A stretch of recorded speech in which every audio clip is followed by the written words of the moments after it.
Quando a gente observa a nossa vida, a forma como ela funciona desde o momento em que a gente nasceu, a gente começa a perceber que existe um certo roteiro que a gente vai seguindo. E esse roteiro nem sempre é um roteiro nosso.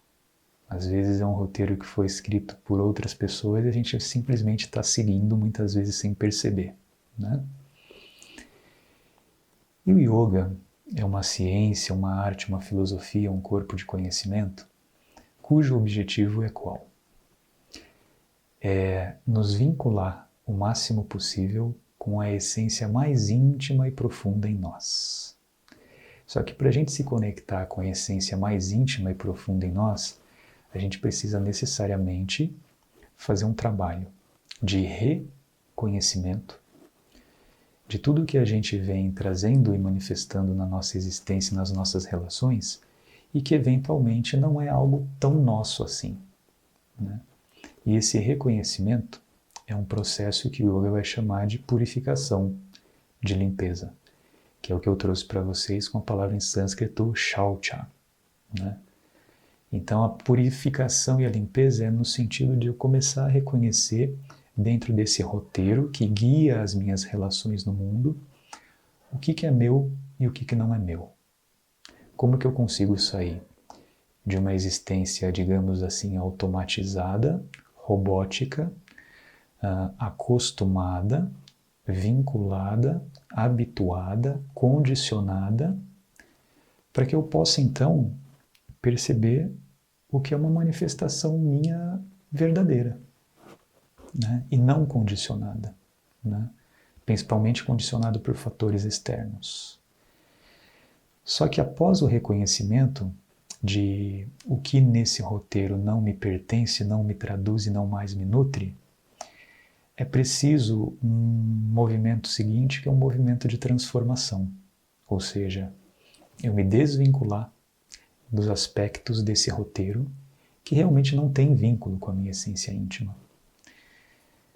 Só que esse desvincular desses aspectos exige uma certa renúncia, exige um certo desapego. E aí que está a questão central de todo ser humano.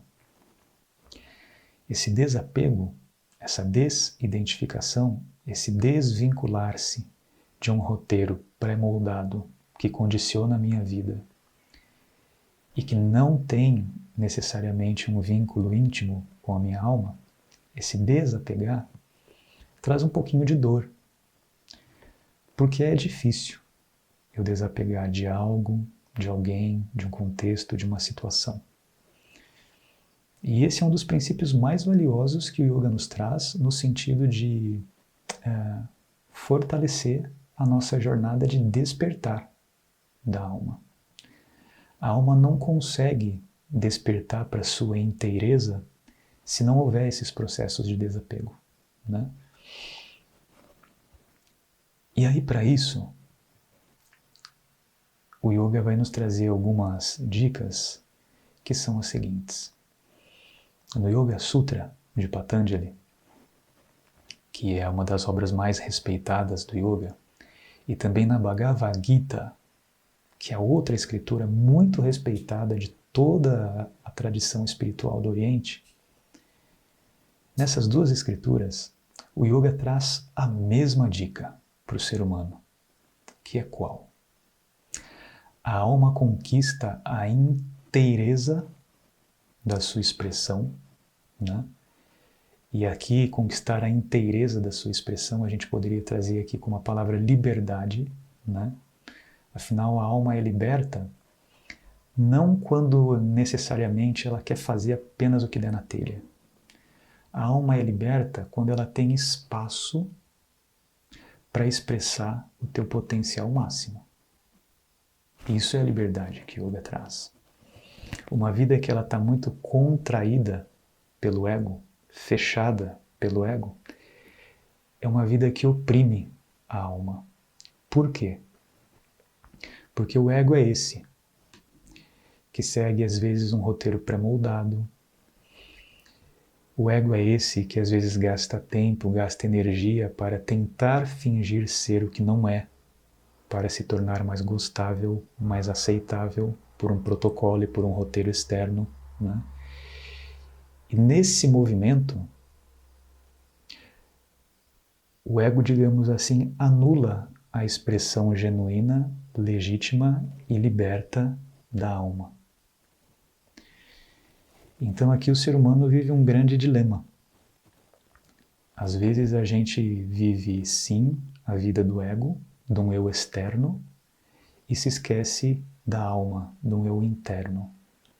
Às vezes nem entra em contato com as habilidades, com os mistérios mais íntimos da alma, porque está todo momento vivendo um eu externo, né? Um eu protocolar, um eu que tem que cumprir uma função social, tem que cumprir um roteiro que está posto, né? E nesse movimento surge muita dor e sofrimento. Isso para o yoga, quando o ser humano está vivendo uma vida mais egóica, de um eu menor, de um eu externo, e não a vida de um eu maior da alma, a visão do yoga entende isso como uma não liberdade. É o ego colocando a alma em cativeiro, né? Como se fosse um presídio. E a libertação, então, significa necessariamente eu ir além dessas amarrações, desse cativeiro do ego.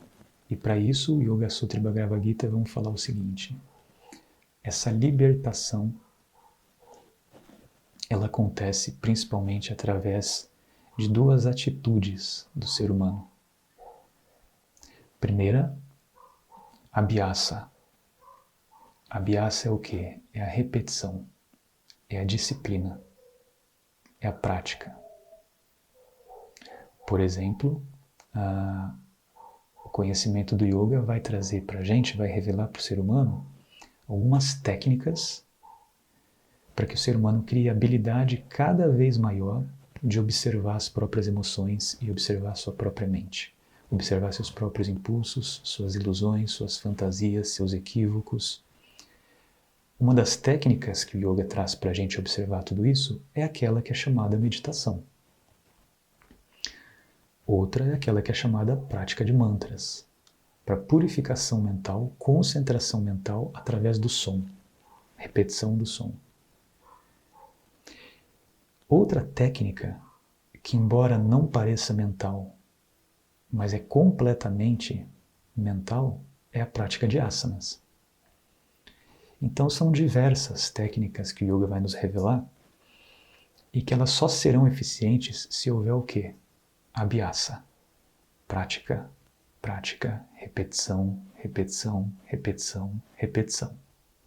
Quanto mais você pratica e cria disciplina, traz aquilo que o yoga chama de tapas, né? Esforço, dedicação, mais você vai criando uma habilidade de dominar as próprias emoções, dominar as próprias pulsações psicoemocionais.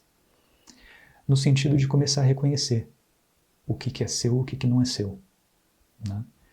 Então esse é um primeiro ingrediente essencial para a libertação do ser humano, a disciplina, né? Por isso que existe um músico que eu admiro muito que já dizia: disciplina é liberdade, né? A repetição, quando você repete, repete, repete, quando você coloca esforço, esforço, esforço, você se aprimora naquilo que você está fazendo, né? Isso vale para qualquer coisa na vida, para qualquer atividade. No caminho de dominar a própria mente, dominar as próprias emoções e reconhecer aquilo que é você e reconhecer aquilo que não é você, a prática, a prática, a prática também aprimora esse processo. Então, isso é essencial e indispensável. Prática, repetição. O outro ingrediente que o yoga vai trazer é vairagya. E vairagya é a palavra em sânscrito que significa desapego. Então, aqui estão os dois ingredientes, digamos assim, para que o ser humano conquiste a liberdade. Viva uma vida mais autêntica. Autêntica no sentido de mais vinculado com a sua essência mais íntima. Não uma existência que fica apenas repetindo um roteiro que está posto, repetindo um protocolo que está posto. Porque todo mundo faz, eu também faço. Não. Embora exista sim um protocolo muito sofisticado que está posto para tornar os seres humanos, que são todos diferentes e únicos, torná-los todos iguaizinhos, embora haja esse protocolo, ele é muito forte, muito sofisticado, ele tem uma força muito envolvente em todos nós, e ele quer sim tornar nós todos iguaizinhos, homogeneizados. O yoga sempre vai trazer qual o aspecto fundamental? Você se torna livre quando você escuta a voz interna. Metaforicamente é a flauta de Krishna, né? Por que Krishna aparece tocando uma flauta? Aquela flauta de Krishna que ele toca é o quê? É a tua própria alma te convidando para que você a escute e viva uma vida mais autêntica, mais original, né? Vinculada com o eu original que tu és. Esse eu original mais íntimo, que nem nome tem, né? E que é ali que estão guardadas as habilidades, as capacidades que estão esperando para despertar, para se expressar, né? É aí que mora a liberdade do ser humano. Reconhecer esse eu mais íntimo, divino, para que esse eu mais íntimo, divino, possa ter a liberdade de se expressar e de contribuir com o todo a partir dessa sua expressão divina, né? Sobre quais dois ingredientes eu falei então? Abhyasa, repetição, prática, prática, prática, persistência, perseverança, continuidade e desapego. E aí o desapego aqui, em qual sentido? São em vários sentidos, né? Mas volta para aquilo que eu falei no início. O ser humano, muitas vezes, vive uma vida vinculada com um roteiro pré-moldado, né? Esse roteiro pré-moldado, com o qual a gente se acostuma, se habitua e se condiciona, faz com que a gente tenha alguns comportamentos muito padronizados. E nesse comportamento muito padronizado, a gente não vai apenas se habituando, se apegando e se engessando em coisas, em pessoas, em situações, em contextos, em posição social. Acontece isso, mas a gente também se habitua a quê? Em quê? A gente se habitua, se vincula, se vicia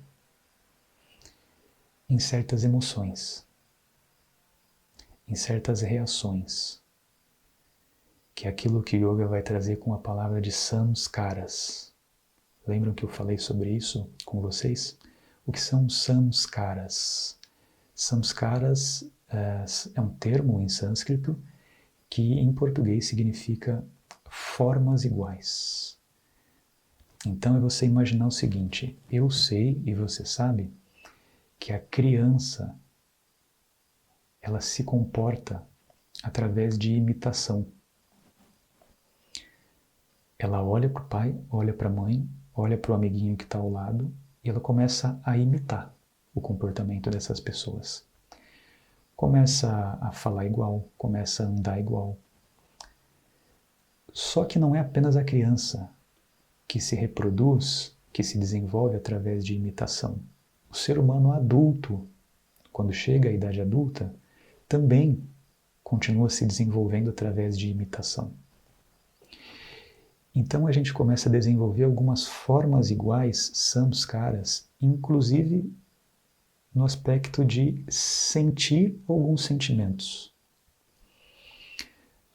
Por exemplo, existem pessoas que se acostumam, se habituam a sentir vergonha. Se apresenta uma situação, se apresenta um contexto, o primeiro impulso que surge na pessoa é a sensação, é a vibração, é a emoção da vergonha. E isso se torna um roteiro dela. Para outras pessoas, o roteiro com o qual ela se vinculou e se torna um samskara, uma forma igual de sentir, é um senso de superioridade, em que ela sempre precisa se sentir superior às outras pessoas, e às vezes isso é um roteiro que ela se acostumou. Para outras pessoas, ela se vincula com a sensação do medo. Então qualquer coisa que aconteça, mesmo quando não existe perigo nenhum na situação ou no contexto, a primeira reverberação nela é a sensação do medo. Então a pessoa passa a guiar a sua existência a partir de um roteiro que é sempre igual.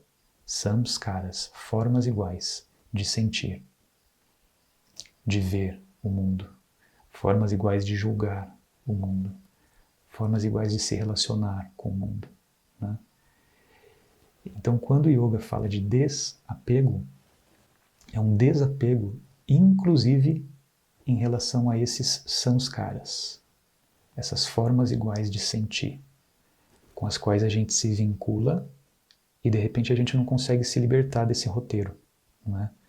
O roteiro de sentimentos, o repertório de sentimentos que a gente utiliza na vida, ele se torna limitado. A gente tem apenas meia dúzia de sentimentos.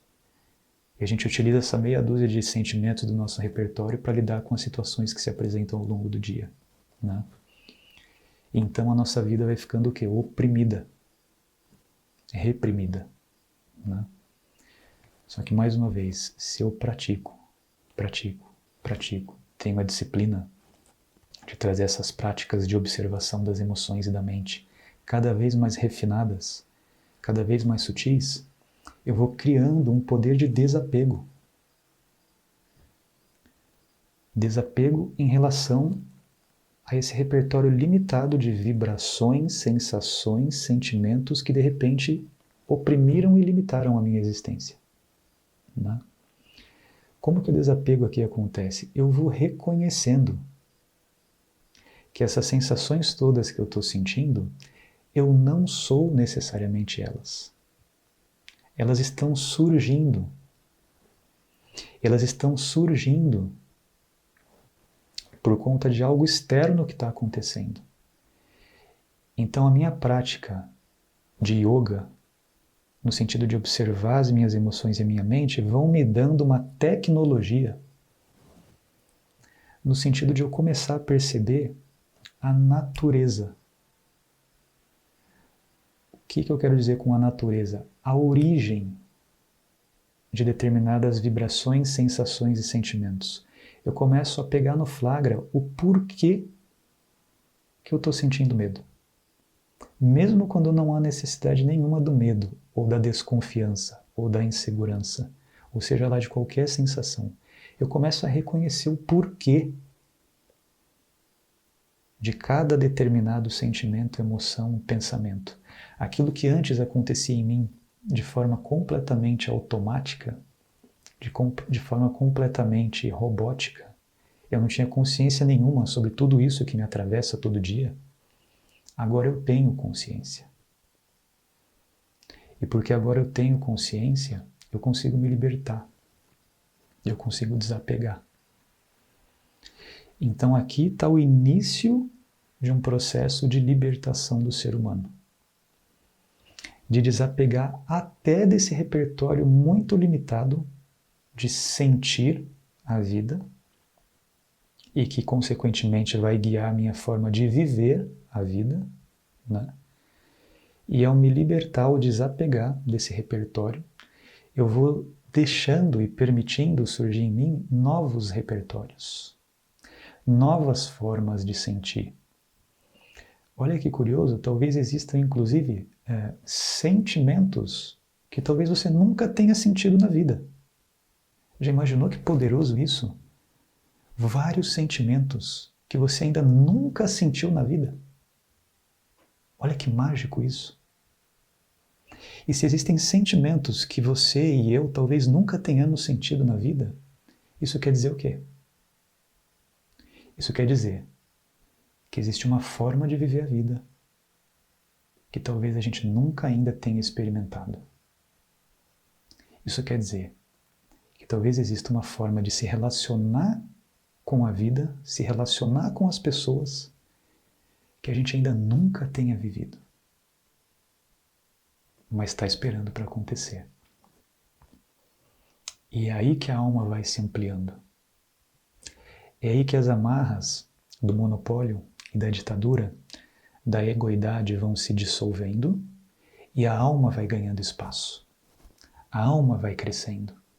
Até que chega um ponto em que quem guia a existência é cada vez menos o ego e cada vez mais a alma. O ego permanece, óbvio. Por quê? Porque o ego é necessário. O ego é o que mesmo? O ego é o instrumento. O ego é a própria mente, é o próprio corpo. São as próprias habilidades e capacidades. Só que tudo isso se torna, então, um instrumento da alma. A alma passa a dirigir o ego. Porque a alma vai ganhando uma potencialidade criativa maior. Né? Por que isso aconteceu? Por conta de Abhyasa e Vairagya. Prática, prática, prática, prática, disciplina, disciplina, disciplina, no sentido de começar a observar propriamente, observar os próprios sentimentos, as próprias emoções, né? Colocar o próprio ego como observação, colocar o próprio ego como objeto de estudo. E quanto mais você faz isso, mais você mantém um ritmo, uma prática ao longo do dia, mais o desapego vai acontecendo. Até um ponto que você nem percebe. E vários apegos que existiam antigamente já se dissolveram, sem você nem perceber. Já é uma nova vida que nasceu. Você dando a luz para você a todo momento. Né? Então, yoga é uma tecnologia, uma ciência, uma arte, uma filosofia que está destinada a isso.